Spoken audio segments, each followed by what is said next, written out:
Yo, what's up? Craig Coffee here to address a question on the Stuttering subreddit about the phone and job and stress. So these are three big things, but I do want to quickly talk about them all.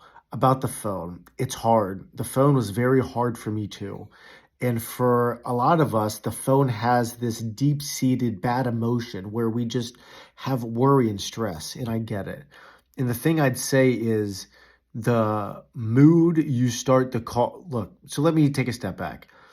There's nothing I can say right now that will help you beat your stutter in 3 minutes. That's not possible. But I want to share a concept about the mood, about how you feel before you place that phone call. This is something that I discovered and I have used and still use. Now it's mostly only for like big calls or big talks, but yeah, it's an important thing that if you go into a call like you do now, where you feel worried and stressed, it's not going to go well. And from what you shared, it has not gone well, just like me. But the thing is, if you play, for example, a favorite song or like your pump up kind of music or songs that you love, and like songs that you would play before you run or go do like play basketball or something like that. The concept is to pump up how you feel. Because if you feel better about yourself, like if you feel happier, then your speech has a better chance. It won't fix your stutter, or it's not going to promise to fix the phone call.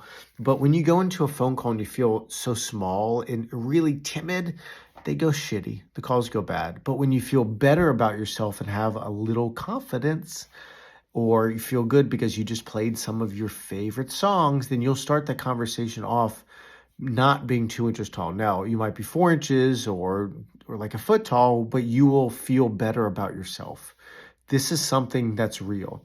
The second thing you talked about is stresses. Yes, stresses hurt a stutter. It really does. That's one of the things why I think it's cool that I record content out in public, because there's real world pressure and stress. And by the way, the content that I created, it was not cut up in short clips. It was long form so you can see me. And in the real world, there are pressures and stresses and noises and stuff happens. So yes, it's hard. But that's why the stuff that I teach, the stuff that I created, it was born in the real world, because that's all I cared about, is how I spoke in the real world, not in a private office or not when conditions were perfect. The third question you had was about applying for a job and really kind of how that works. The thing I'll say is that's super stressful. And I'll record some other content about the jobs. In fact, I have this idea to do a bunch of content about like applying for a job and what it's like, and do you disclose that you stutter? So I feel like that topic or question deserves longer response. But look, I've been where you are. It's hard. Believe me, it's hard. I've cried myself to sleep a lot. But it gets better and hope is possible. Anyway, it was fun to talk, and I hope that you have a great one. Thanks. Bye.